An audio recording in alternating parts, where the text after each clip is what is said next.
আসসালামু আলাইকুম রহমতুল্লাহ। আমার হাতে দেখতে পাচ্ছেন DJI এর মিনি 5 প্রো এর ব্যাটারি, যেটা 3টা ব্যাটারি আছে। DJI কম্বো প্লাসের ব্যাটারি, 52 মিনিটের ব্যাটারি, আর একটা ব্যাটারি আছে 36 মিনিটের ব্যাটারি। তো অনেক ভাইয়ের প্রশ্ন হয় সেটা হলো কি যে ভাইয়া, DJI কোম্পানি ক্লেম করে এই ব্যাটারি 52 মিনিটের ফ্লাই হয়, কিন্তু আসলে আমি 52 মিনিট পাই না। আর 36 মিনিটের যেটা লেখা থাকে সেটা আমিও 36 মিনিট পাই না।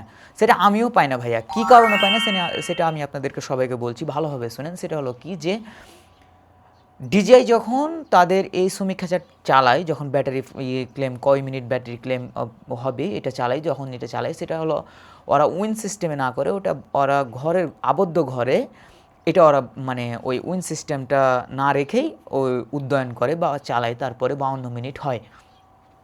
তারপরে আমি দেখেছি 52 মিনিট হয় না। কোম্পানি ক্লেম 52 মিনিট করলেও ঘরের ভিতর যদি আপনি উড়ান তাও আপনি 45 থেকে 47 মিনিট ফ্লাই পাবেন, তার বেশি পাবেন না। আর যেটা 36 মিনিট সেটা সর্বোচ্চ ধরেন যে 32 মিনিট এরকম পাইতে পারেন।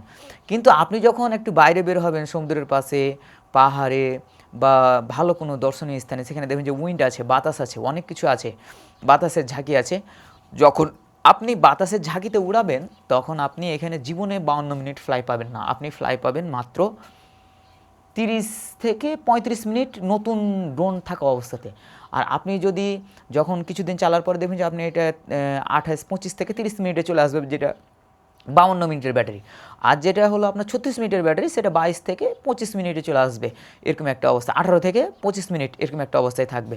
তো অনেক ভাই প্রশ্ন করেছিলেন যে ভাইয়া এরকম ড্রোনের ব্যাটারিতে চার্জের ব্যাপারটা কিনে মানে এরকম যে চার্জ দিচ্ছি, ফুল চার্জ করে আমি 52 মিনিট পাচ্ছি না, 36 মিনিট দিয়েও 36 মিনিট পাচ্ছি না। এটাই হলো DJI এর আসল কথা। সেটা হলো কি যে আপনি কোনো সময় 36 মিনিট লেখা থাকলো আপনি 36 মিনিট পাবেন না, 52 মিনিট লেখা থাকলো আপনি 52 মিনিট পাবেন না। আর ড্রোন কিছু দিন উড়ানো হয়ে গেলে দেখা গেল যে অনেক ফ্লাই টাইম অনেক হয়েছে, ব্যাটারি সাইকেল একটু কমে আসছে, দেখবেন যে আরও কমে গেছে ব্যাটারিগুলোর ফ্লাই টাইম। তো এই হলো আমার ভিডিও। যদি আরও কোনো ভিডিও চান তো আমার কমেন্ট বক্সে বলতে পারেন এবং আমাকে লাইক অ্যান্ড সাবস্ক্রাইব করে পাশে থাকবেন আশা করি। আসসালামু আলাইকুম রহমতুল্লাহ।